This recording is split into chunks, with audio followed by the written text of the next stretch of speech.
Assalamualaikum. Hai semua. Good morning. Apa khabar? Saya mendoakan semoga tuan-tuan dan puan-puan semua dalam keadaan yang sihat ya, dan ceria-ceria selalu. Okay. Today I will continue my lecture session for Behaviour-Based Safety BPS 2123. I would like to apologize for the delay uploading material to the online platform. Well, as you know, I'm having a bit difficulties to decide which platform to use and then to prepare the script to suit the slide. It's very challenging actually to do this type of teaching, but I hope that you guys are okay with it. So I plan to just using PowerPoint, insert the sound, and then we will go on and go on with the slide. If you guys have problem, not tak clear dengar suara saya, need more explanation, please inform me. Okay. So this topic will emphasize on the right theory behind the BBS, yeah. Okay, this is the chapter description. You guys can read on your own, of course. The content. Okay, for an introduction. First and foremost, I think most of us will agree with me if I say that the right theory, the value of the right theory, will guide us to achieve safety excellence or in our daily life as well. Alright, so why? Okay, maybe you guys can have your own thought about this thing. If you think that there must be some other reason that we should understand the right theory, basic principles before we do something, we plan for something, you can jot it down in a piece of paper and we can discuss when we meet face to face via online. So as for this topic, it emphasizes on the right theory, the right principles for the human approach techniques to improve safety performance. Employees need to be educated so that they are understood, accepted, and appreciated. Okay, so start a journey with the right theory will ensure the success of any program. Because teori ni dia as a map to the destination ya. So dia macam kita punya hala tuju lah. Macam kalau kita nak ke mana-mana tu kita kena tengok GPS kan, all those things lah yang membantu kita. And then we have to summarize theory in terms of safety mission statement. Yes, after we get the right theory, the right principles, we have to summarize it into a mission statement. This is macam kita kata important lah, like the what we're going to do, what is the objective, what is the target that we want to achieve, and then after that action plan to bring the theory to life. And then this is important because we have to get everybody involved in designing and implementing the action plans. Action plans ni refer kepada program kita nak buat tu lah, program intervention. Okay, the first theory is a model of safety culture components, or some name it as an element, factors, so it's the same. This model is like a heart in achieving a good safety culture. So as you can see, it's a triangle. It needs to be balanced and stable and comprised of a person as the major component in this model, followed by behavior and environment. So the top management plays an important role to look up into all these factors. Why? Because all these three factors are dynamic and interactive. So they are not static things. It keep on changing and changing. Changes in one domain eventually will impact one another. So paying attention to only one factor is like using a limited map to find the destination. So what we can say that these three elements is very crucial in order to achieve a good safety culture. So I think we have been discussed this during the first and second lecture about behavior. Okay, behavior is the main component in behavior-based safety, but for a company to invest or to start a behavior-based program, they have to look at this factor also, the environmental factors, which including the equipments, the tools, the machines, the SOP, and many more. I can say that if a company doesn't have a good the environmental setting is not good enough, they can't invest in BBS because the setting need to be good first, then order we can change people behavior.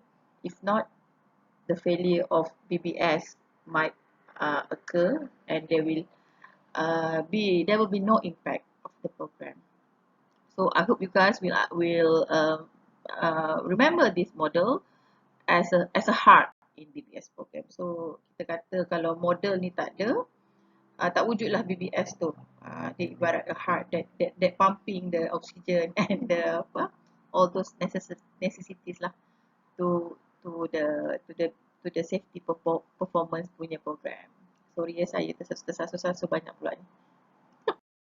Alright, so when we done with the choose the relevant theory in BBS, so what next? Yes, we have to develop the appropriate mission statement, meaning to say that for an organization to develop a good intervention program using BBS as an approach, they have to have a mission statement. Diorang kena ada macam orang kata visi lah, misi yang embedded ataupun include all those elements that stated suitable, stated right principles and theories into the mission statement. So next we will see what does it like, this mission statement, from the relevant theories and the right principles.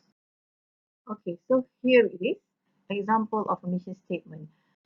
A total safety culture, TSC, continually improves safety performance to the end, ya. Maksudnya the journey of the end, journey terakhir kita nak develop total safety culture ni adalah to promote a work environment based on employee involvement, ownership, teamwork, education, training, and leadership. Build self-esteem, empowerment, pride, enthusiasm, optimism, and encourages innovation. So if you can see the second point here, dia emphasize banyak untuk the psychological part lah. That's why the beauty of BBSD where we include the psychology of safety in the program. Okay, next reinforces the need for employees to actively care about their fellow co-workers. So towards the end of BBS program juga dia punya to the end of the aim, the mission, the journey of BBS is kita nak promote orang bukan sekadar care about themselves but care about others, caring others also. And then promotes the philosophy that safety is not a priority that can be reordered but is a value associated with every priority. So kita discuss ni saya rasa banyak during our previous class, meaning when we value things, we can reorder, we can prioritize. So meaning we have to value lah, kita anggap dia sesuatu perkara yang bernilai. So if you guys still remember, I give you an examples of when we wake up in the morning. So those are the things that we can escape or we can reorder is like solat. So selambat mana kita bangun pun we have to perform the solat. So these are an example of how we value things in our life or our practice or our behavior. And then last but not least, towards the end also, total safety culture ni dia kata apa? Recognize group and individual achievement, meaning they celebrate kejayaan. So if the performance of a group or a person before and after the intervention nampak okay, so there will be a celebration in term of to give a motivation. Okay, next. Alright, so after we understand, after we discover, and then we look for the right theories and principles in order for us to come out with a good program for the reduction of accident at the workplace. Kalau kita tengok tajuk topik ni pun is a accident reduction kan. How we want to, a map to accident reduction. So after we understand and then we recognize the right theory, the right principles, and then we have our mission statement, next is for us to choose the approaches.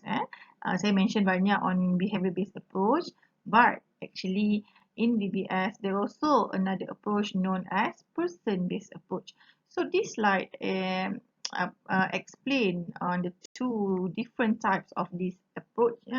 So let's look at the first one, the person-based. Person-based is related to the psychological of a person, meaning kita gunakan pendekatan yang psikologi lah. So we looking at the states or traits. States or traits ni maknanya the feelings, the character of a person, and then the attitude, the belief, the feelings, thoughts, personalities, perceptions, values, intentions.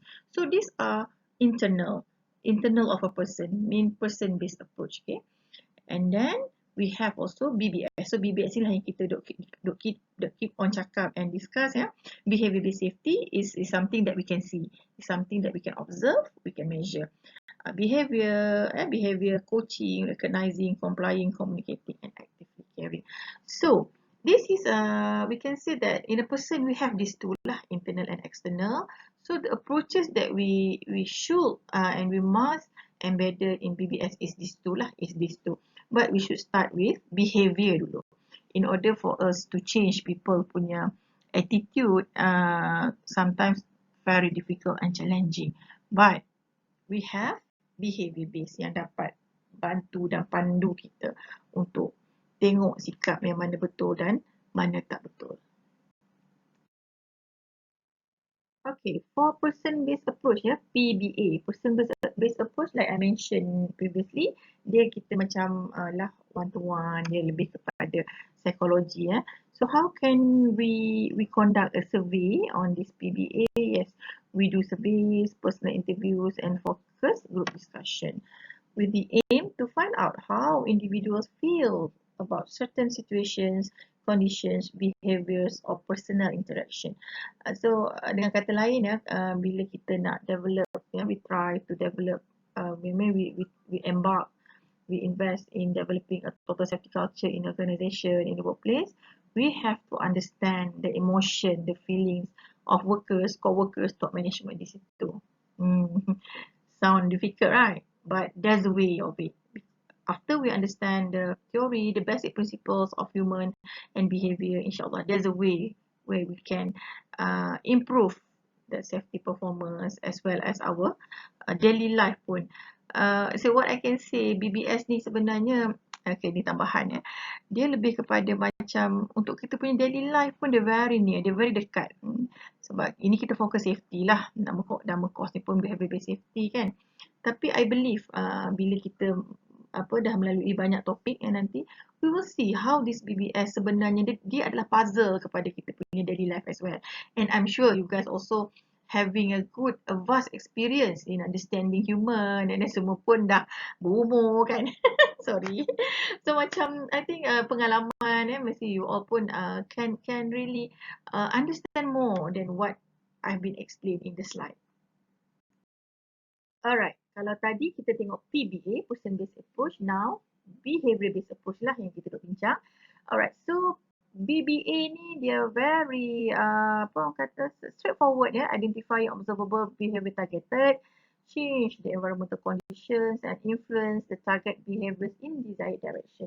So maknanya when we want to use the BBS approach, what we have to do is to identify what are the problems of their behavior. Ada problem ke, tak ada problem ke, and then what are the list of the behavior. Ini kita kena target lah. So this thing kita akan memang betul-betul dalami dalam topik-topik seterusnya lah. Okay, the basic idea, behavior can be objectively studied and changed by identifying and manipulating environmental condition that immediately precedes and follows a target behavior. Okay, so saya rasa saya macam nak bagi latihan sikit untuk you all bezakan PBA and BBA. Dah ada kan soalan test ke? Oh bukan, sorry. Ni macam soalan final masuk. Okay, the difference between PBA and BBA. So lebih kurang lah soalan yang macam orang kata ke arah ni lah. Tapi in term, dia lebih kepada application. So you kena faham betul-betul apa beza person-based approach and behavior-based approach. Tolong buat latihan ni. Okay, so kita conclude, bukanlah kita conclude ya, to summarize the two, PBA and BBA. Okay, PBA used when lecturing, counselling or educating others in one-to-one or group discussion. Macam saya cakap tadi lah, person approach ni seorang-seorang kan. So bila macam nampak pekerja tu ada problem, nampak gloomy je, and then dia prone to have accident, maybe we have to look into details on the emotional punya side lah, on the psychological punya side, which we go to them as person lah. And then BBA, behavior based approach, macam saya cakap tadi, kita guna correcting or disciplining others. Kita guna cara pembetulan based on apa tindakan dia waktu tu, apa tingkah laku dia waktu tu. PBA need intensive training due to tapping into an individual's perceptions, attitude and thinking process, which are very complex. So di sinilah sebenarnya the problems with BBS. It's not problem, the challenge in BBS, where we have to understand people. So PBA ni sebenarnya dia macam satu trik dalam BBS punya program ni, di mana kadang-kadang kita terlampau fokus behavior tanpa kita memikirkan the psychological part. So InsyaAllah dalam next lecture nanti kita akan belajar how to understand human, the critical human elements. So all this include in person-based approach. Okay, behavior-based approach, minimal professional training. Okay, so BBA ni, behavior-based approach ni very orang kata straightforward lah, and it is doable lah, dia boleh buat. After kita ambil training, then kita know how to do observation of behavior, we will we develop a checklist and whatnot, which saya akan bincang kemudian lah.